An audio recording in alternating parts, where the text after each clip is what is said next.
We're going to start with a concept called a diagonal matrix. And a diagonal matrix just means that all the numbers that are off the main diagonal are zeros.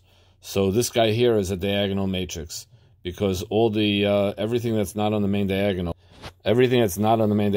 as you can see, is a big fat zero. By the way, if you notice, there is a zero on the main diagonal. In fact, if you want, technically you could have all zeros on the main diagonal, which would mean you have the zero matrix.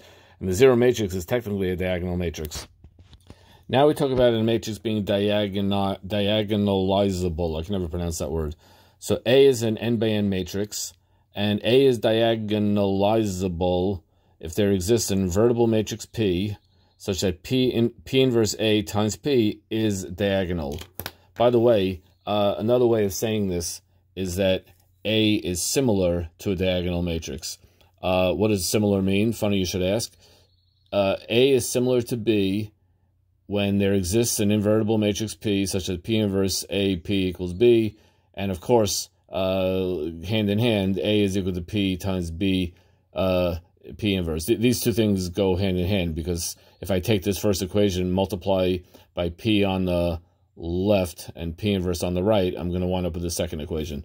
But anyway, a matrix is diagonalizable if it's similar to a diagonal matrix, a matrix with all zeros off the main diagonal, and that's what similar means. So let's look at an example. Now I'm going to give you the matrix A, and I'm going to tell you the matrix P. I'm not going to make you figure it out. I'm going to tell you the matrix P. What you have to do, your mission, should you decide to accept it, is to find P inverse, and then multiply P inverse times A times P and see if the result is diagonal. So I want you to pause the video, work on it by yourselves, and let's see if you get the answer.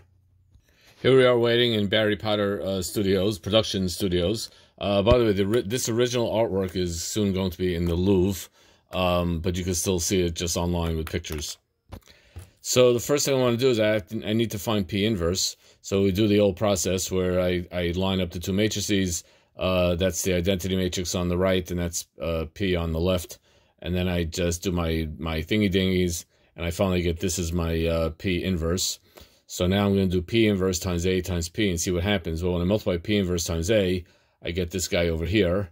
And then I multiply this times P, I get that guy over there, which, as you see, is a diagonal matrix because I have 4, -2, -2 down the main diagonal, but everything else is 0.